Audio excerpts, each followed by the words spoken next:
4 महीने के प्रतिबंध के बाद केंद्र सरकार ने 6 पड़ोसी देशों को प्याज निर्यात की इजाजत दे दी है। इस फैसले से किसानों को साफ तौर पर बड़ा फायदा होगा। महाराष्ट्र की चुनावी यात्रा के दौरान हमारी सहयोगी मारिया शकील ने महाराष्ट्र के किसानों से इस पर पहली प्रतिक्रिया ली, साथ ही चुनाव पर इसके संभावित असर के बारे में भी जानने की कोशिश की।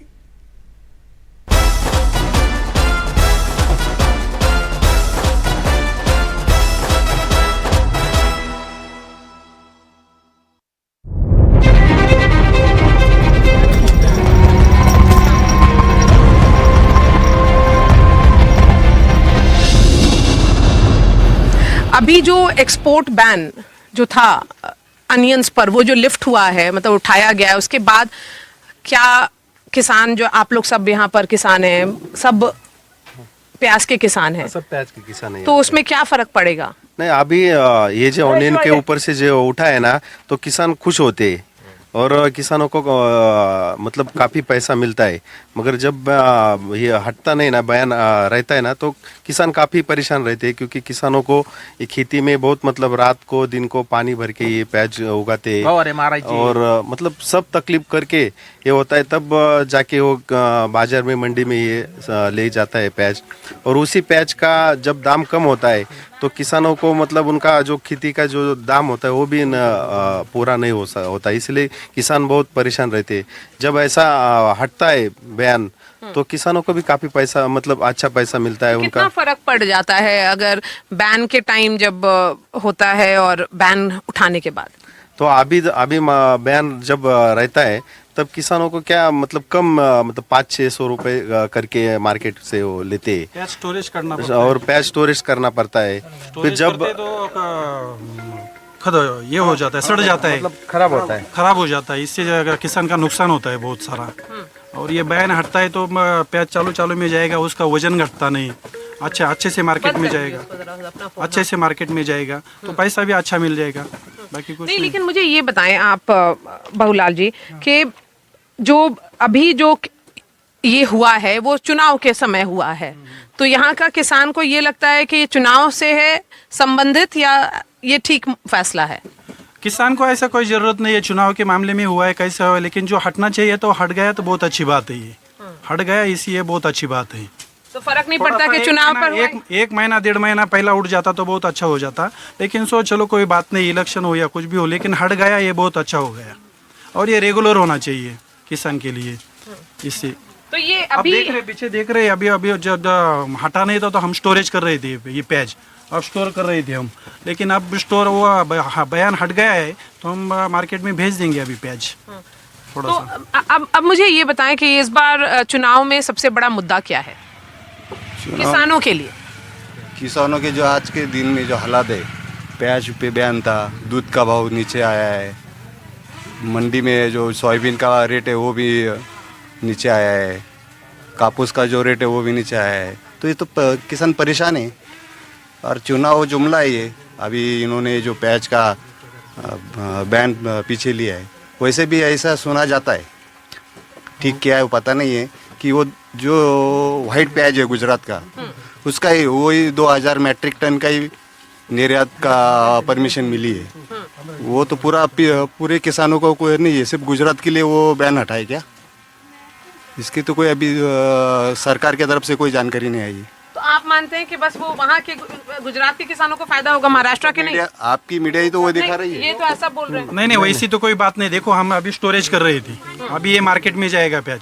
जब इधर से उड़ गया, अभी निर्यात उड़ गई है, तो हम अभी मार्केट में भेज रहे हैं प्याज। एक बात सही है उनकी भी कि 1 महीना 1.5 महीना ये पहला उठना चाहिए था, अभी रेगुलर होना चाहिए। ये इलेक्शन वगैरह तो कुछ हम किसान जानते नहीं, लेकिन अभी जो उड़ गया है तो वो सही बात है। नहीं, उनका जो कहना था ना गुजरात के किसानों के लिए हटा है, वो परसों दो दिन पहले कोई किसी न्यूज़पेपर में बातमी आई थी, क्या गुजरात का जो सफ़ेद मतलब वाइट प्याज है उनको निर्यात कर रहे हैं, और बाकी किसानों का जो है हमारे नासिक या अदर महाराष्ट्र का, मतलब उधर सब वाइट प्याज नहीं ये होता। हाँ, तो इस बार चुनाव में किसान किसके साथ है इस बार? क्योंकि एक एनडीए है, एक महायुति है और दूसरे तरफ महाविकास आघाड़ी। जो सोयाबीन को भाव देगा, जो हमारे प्याज को भाव देगा, जो हमारे किसान के दूध को भाव देगा, उसके साथ हम रहेंगे। तो कौन ये सब मुद्दों की बात कर रहा है? अभी तो इसके पहले अभी बीजेपी कर रहा था, अभी वो भी चल रहा है। तो बीजेपी किसानों के साथ है, हम हैं उनके पीछे।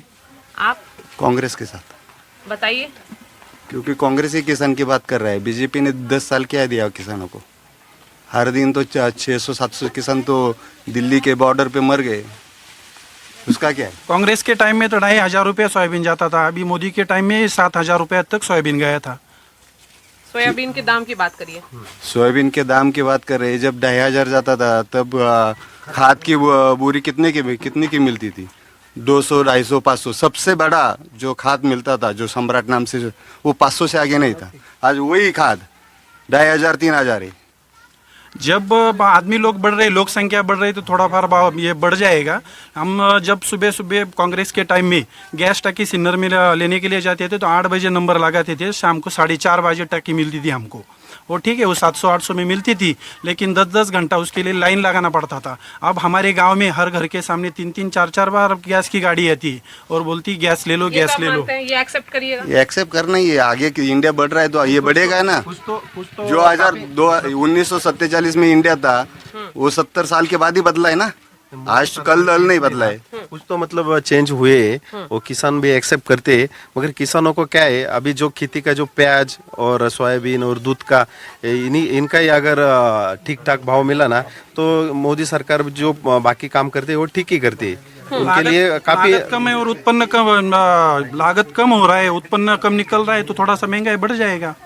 पब्लिक भी बढ़ रहा है ना, पब्लिक तो बढ़ रहा आप है। महंगाई को बड़ा मुद्दा नहीं मानते? नहीं, महंगाई को नहीं हम बड़ा मुद्दा मानते। एक मिनट, ये क्या है, जो ओरिजिनल किसान है, जिसके पास लागत कम आ रही है, जिसको प्रॉफिट नहीं हो रहा है, वो रोएगा।